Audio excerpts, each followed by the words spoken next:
Okay, we can hear you, Yeah, we can hear you. Assalamu alaikum. Salam. Walaikum salam. Right, you want to state your name, where you're from, and state your question as well, please.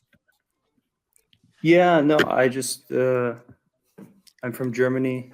I used to be a full-on Quranist, and over the last maybe 8 months or so, I've been falling more and more out of Quranism, where I would consider myself a traditional Muslim now, although I'm still like learning about traditional Islam, and I'm still not, some things I still don't find convincing, but like I'm just learning more about traditional Islam, and I think it makes more sense to accept the Sunnah than to reject the Sunnah, and to accept Hadith. Do you reject the Hadith or do you accept them? So I don't. I think they should go through some principles and principles of fiqh and certain methodologies, rather than like, you know, akhi, here's a hadith, you know, like, No, you know what I mean? You mean the Sahih Hadith, you know, the Mutawatir Hadith. Do you reject the Mutawatir Hadith? Yeah, like a mutawatir hadith, we can accept that. And if it's like a mashhur hadith, which is clarification. I'm sorry. So principles of fiqh and principle of hadith are two different ulum. So let's just keep that clear. So you're saying I'm saying ulum of hadith, right? Right. In terms, I'm not speaking about the principles of hadith verification. I'm speaking about the principles of fiqh when it comes to deriving rulings. And then, of course, I mean, to derive rulings, you would look at the Quran, you would look at the hadith, you would look at the amal, you know? Of course. So you understand, I mean, the principles of hadith, ulum al-hadith, and there are many ulum, but one of them being mustalah, the science of grading and classification of hadith, have to only do with checking what's reliable or not. And then in usul al-fiqh, you would take those, and then, you know, different madahib and different things will then take those and derive ahkam from them, right? Right, so, exactly. So that the second, that's what I'm talking about, the second one you mentioned. So you do agree that a hadith, a sahih hadith, authentically reliable hadith, are a source of guidance in Islam, right? Yes, in as a principle, on principle, okay. But not necessarily any given one. Not necessarily like any given hadith, take a rule. It's not my job and your job to derive fiqh, right? Like, we're not fuqaha here, right? We're inshallah tullab ilm at best. So we're not asking you to talk about any particular, but you do understand that that's a principle in the religion, that the sources of wahi are Quran and the Sunnah, right? We agree on that. I accept Quran and I accept the Sunnah. And basically, here's the thing, right? If I were to live at the time of the Prophet sallallahu alaihi wasallam, I would simply accept what he said. If he said, go pray 20 times a day, this is the religion, okay, fine. If he said, go pray this many rakah, fine, we accept this. This is the source of everything goes to the messenger's mouth. Everything, this is the Quran and the Sunnah both to the messenger's mouth and actions. But you understand that the Islam was not just for the time of the Prophet sallallahu alaihi wasallam. So exactly, I agree. Allah subhanahu wa ta'ala, through his hikmah, through his wisdom, he preserved the Quran and he preserved the Sunnah in different ways. I mean, I'm saying the exact same way, but in different ways.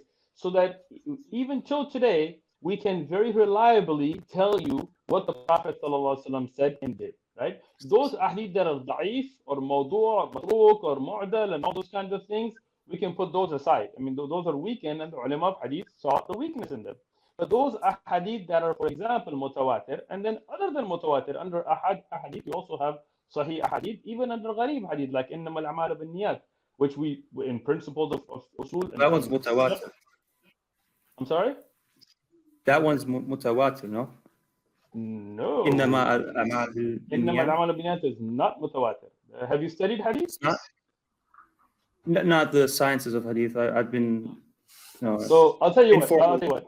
It looks like you're going in the right direction. If you go to the website or the YouTube channel Masjid Ribat, we have a series on the science of hadith. Okay. And they're all free. There's an intro one. It's called I think it's called the Science of Hadith Made Easy. And then there is like a more advanced one called Nukhbat al-Fikr, which is a sharh of Nukhbat al-Fikr. Nushat al-Nadar, which is a sharh of Nukhbat al-Fikr. But take the beginning one first, and then go through them. The hadith, إنما الأعمال بالنيات, it's a sahih hadith. It's in al-Bukhari. It's also the first hadith in Ramadan and many other books. But it's actually a gharib hadith, meaning not that it's weak, it's strong, but there is a part that the sanad goes to one narrator. Umar radiallahu anhu onwards, the first three steps in the sanid. So it's technically a gharib hadith. It's not mutawatir, but it is sahih. And I would say a large amount of fiqh is based on this hadith. I mean, a lot, when you talk about niyyah for wudu, niyyah for salah, niyyah for these things, and all of that. So you have to understand, it's not just mutawatir hadith that we put our religion upon. That's one example. But any hadith that is reliable, that you do have to accept as an authority, and then how do you implement that would then have to do with usul al-fiqh, because there is nasikh and mansukh and things like this as well. All right, thank you, brother. Inshallah, I just have one question for him before he goes, if I may. Sure. Do you reject any sahih hadith that you agree is sahih?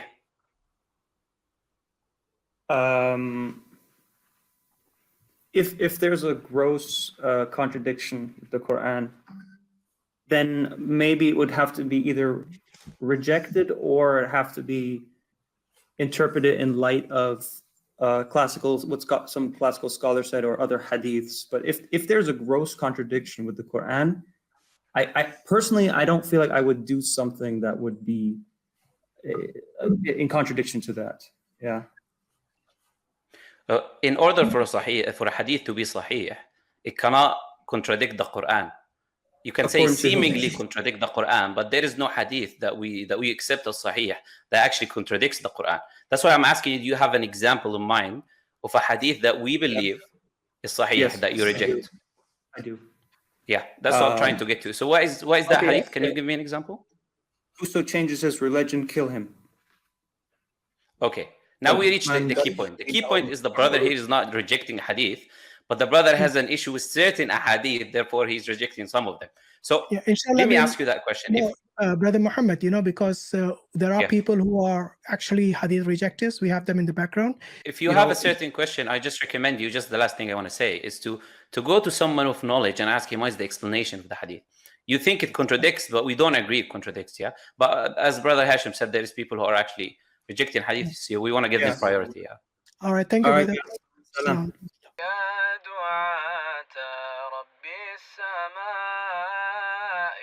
صنعتم في الأرض نورا يا قلوبا فيها الوفاء بشركم اليوم السرور